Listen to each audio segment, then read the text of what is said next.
Hi, boys and girls out there in the radio land. This is Necrobutcher. You're listening to Heavy Demons. After a long-lasting evolution in your sound, Demon is maybe the closest album to seminal De Mysteris Dom Satanas, if we talk about atmospheres. Yet, with the addition of 2019 Mayhem's new awareness and technical skills, what do you think about it? Well, there has been some people who said exactly the same as you, journalists, that they have this mysterious Dom Satanas vibe when listening to this album. Personally, I don't have that, but it's one of our best albums, so I don't disagree. I can offer some sort of explanation, maybe, and that is that we have been touring now, playing the whole album for 3 years.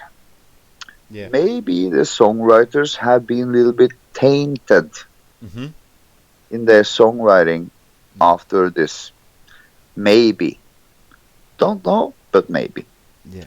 And the fact is that we have been very technical, mathematical in our song building. It's been a lot of you as a listener had to. It's some kind of riddle. We put out the riddle, and if you don't see the riddle, you don't understand anything. Yeah. But if you understand a little bit of the riddle, it's more fun to look for the other parts. And but this time, I think the fans had enough of these riddles and mathematical formulas and this craziness. This time, it wasn't all about fucking up everything, doing half notes, doing discords.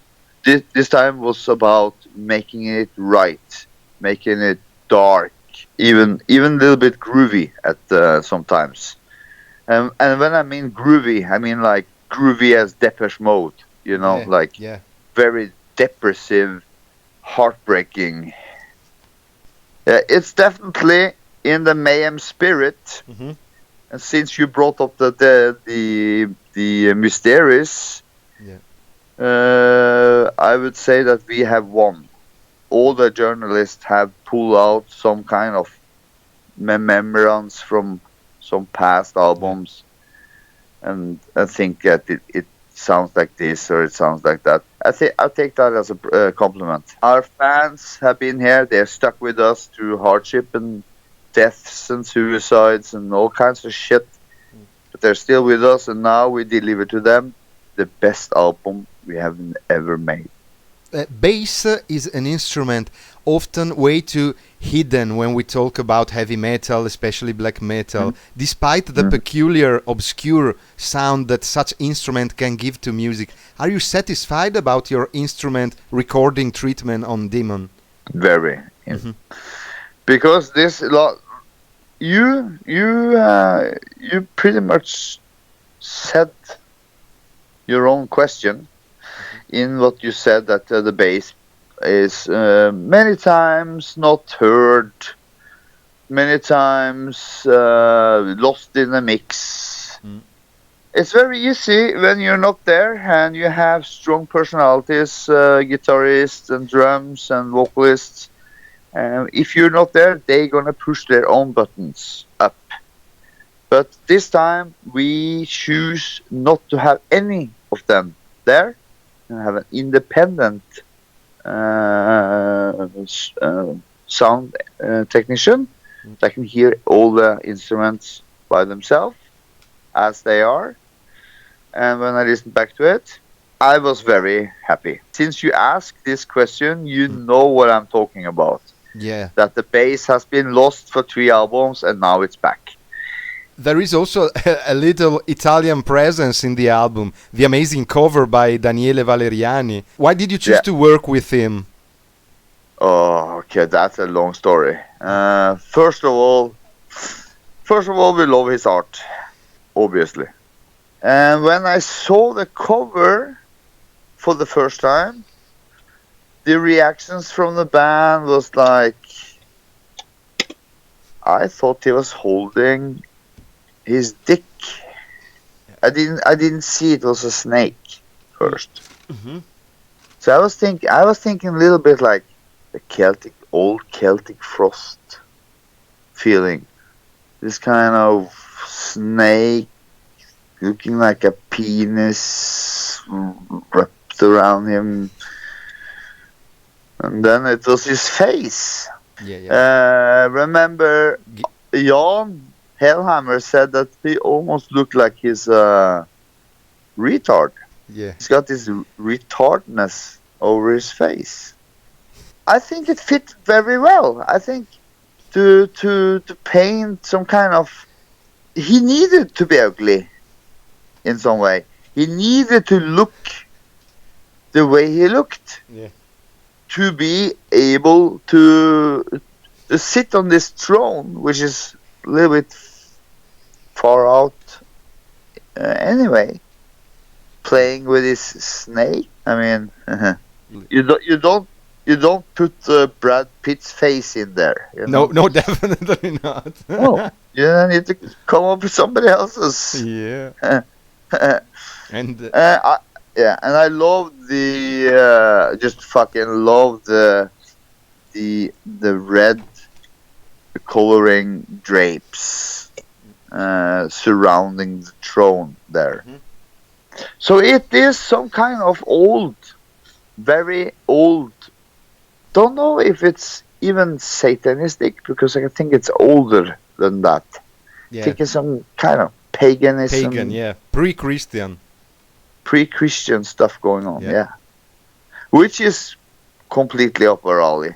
Since personally, I don't believe in religion in the way that the masses do. I believe in that religion is a control thing for masses. Yeah, definitely. That is the truth about religion. Yeah. There's nothing else. They can make a lot of statues, and they can make a lot of churches. They can make fake stories from 2,000 years ago. It's all folklore, you know. Yeah. Which memories do you have of Pele dead? Dead was a good friend of mine. We were very young. Yeah. He had a very black and dark sense of humor, which I shared. So we were searching for splatter movies, and was tape trading splatter movies with all the people. We talked a lot about the songs and stage shows and stuff like that. So we were talking when we were together on private. Most of the time we were talking about Mayhem. It's just such a shock when somebody that you love and care for in this way, and are even in working together, when they kill themselves, came to us as a big shock to me. He met Hellhammer and said that he had bought a very sharp knife. Hellhammer didn't think much more about that. Yeah. But I didn't get any warning, because he knew that I would do anything to stop anything like that. Yeah. And if I heard anything about him buying a new knife or saying that he was going to kill himself or anything, I would have done anything I could to prevent it. And it's like that with people who commit suicide. They don't tell the people who they know going to be the most upset. But they can tell people who they know that don't have any feelings for them. Do you think Euronymous knew this? Yes. Okay. So he didn't do anything to stop him. No. Okay. I think he encouraged him. I think it was so bad karma for him to do that. That's why he was dead 2 years later. Yeah. And have you seen the movie, the Lords of Chaos movie? Yeah, Yeah. I've seen it. Which are your impressions about that? First, it was such a hype.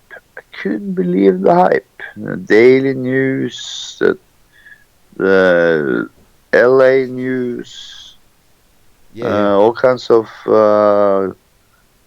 all the papers in the world, biggest papers in the world, the magazines and TV stations, they called me all the time, day and night, wanted me to say something.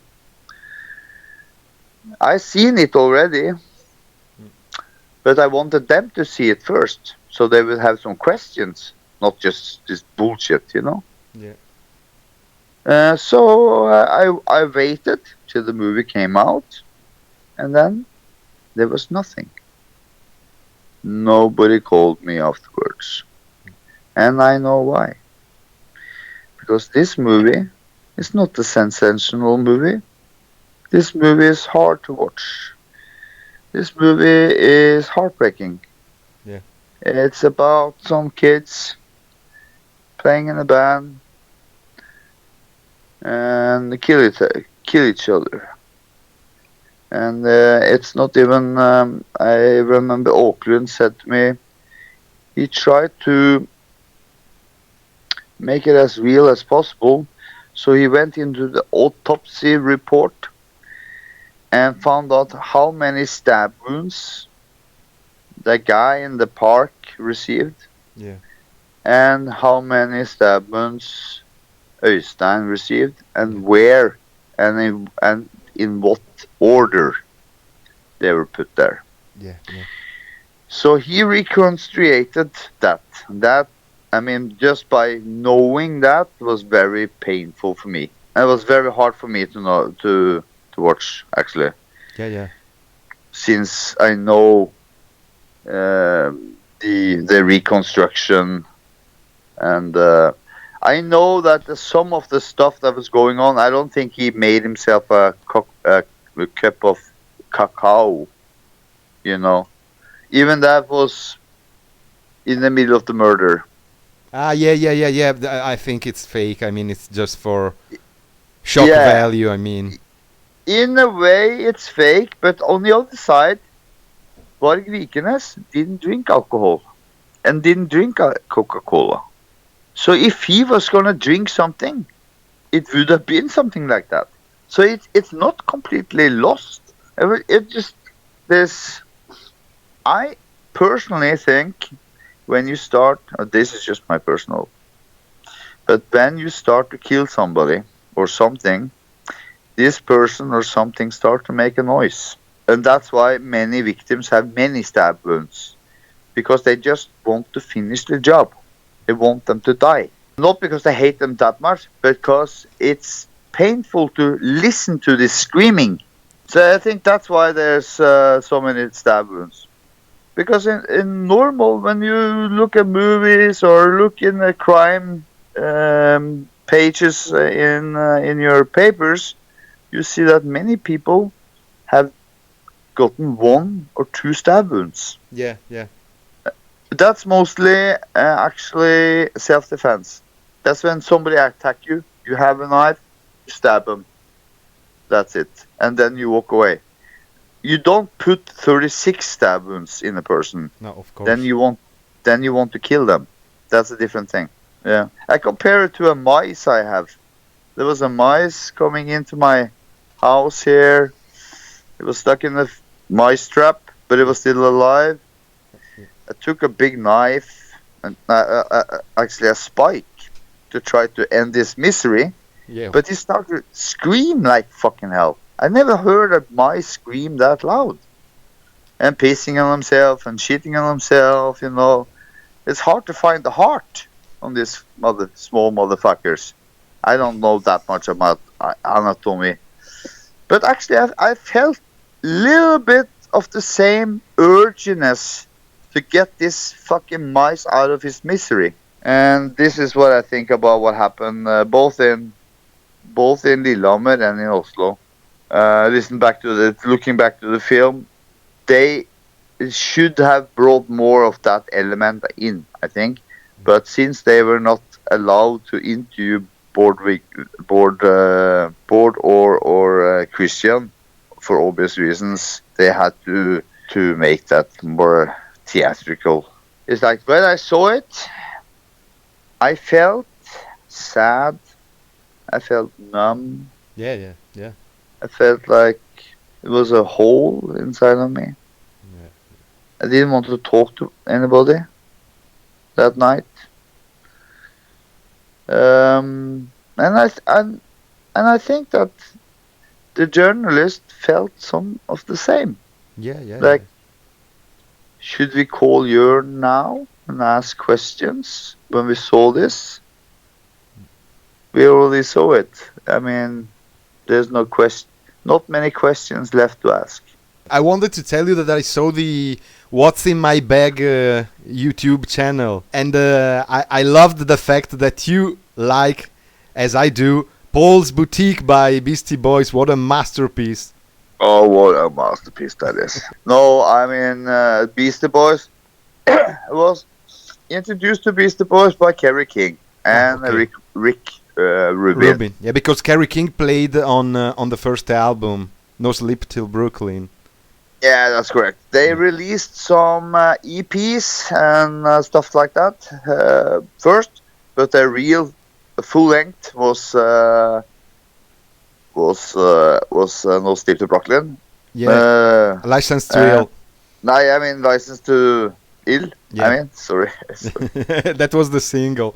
Yeah, and then of course I was into Slayer. Yeah.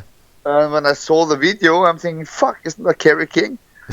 And plus that the solo was so heavy. No Sleep Till Brooklyn. There's a good solo there. I think it's only those two songs actually. Yeah. No Sleep Till Brooklyn and Fight for Your Right to Party. Yeah, that was amazing. Fight for Your Right to Party. Yeah. Yeah, so this is where I got interested in the Beastie Boys, and so frequently I bought all the albums that came out after that.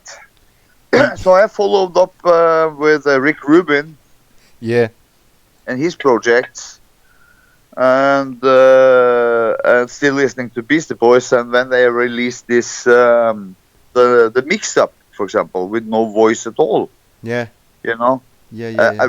A rap band from New York coming out with an album has no vocals. Yeah, that was weird. Yeah, I love to play that for my friends when they came out, and they were like, "What the fuck?" Yeah, I recognize myself in it. I recognize a lot of things that have been going on with Beastie Boys has parallel to Mayhem. And they write from the heart. They write from where they are at the moment, picking up the subjects which is surrounding them. Yeah. Same as we do. We move on. We pick up new subjects. What's on our mind. Yeah. And then when the time comes for releasing albums, that's what it sounds like, and that's why all the Beastie Boys albums sounds very differently. Yeah, definitely. They always experimented something new, definitely. Very different. Yeah. And the same as Mayhem. Yeah. But it's not because we are weird fuck-ups. It's because it takes 6-7 years to release an album. And that's also the same for Beastie Boys. Yeah, that's true. I'm doing a lot of parallels with Beastie Boys here now. I just got the book. Signed by Adam and Mike D from my publisher. Yeah. Yes, we are on the same publisher. I released a book some years ago, and this book called Death Archives is released by his name is Thurston Moore. They grew up together. Thurston Moore from Sonic Youth. Yes. Yeah, he played at our festival last year. Thurston Moore with his band. Oh, yeah, cool. That's amazing. Yeah, he's an amazing person. Great. He opened up a lot of doors for me. Yeah. into different worlds of music. I was even invited to Yoko Ono's birthday. Yeah, it is amazing. Yeah. But she felt sick that day. Right now, we are waiting for you in November here in Milano. Mm-hmm. Which message and invitation will you send out to the Italian fans to join you for your gig in Milano? Well, first of all, I always love coming to play in Italy. It's the weather, it's the food, it's the grappa, everything. Love Italy. And we have some great fans there, which, we appreciate. And every time we have a chance to come, we will come there. So, which, like a final message and greeting, would you send out to the Italian fans of Mayhem? If I have any chance to go, and I hope it's still there, to my favorite pancakes in the world, it's located in El Duomo, very close to the church. It's in the same street as the church. But for the next time we come, because it's a blasphemy to come to Italy and not to play in Rome or Naples. Yeah, definitely. Or Florence. Which Italian bands do you know? Italian bands? Yeah. First one, Bulldozer. Bulldozer, yeah.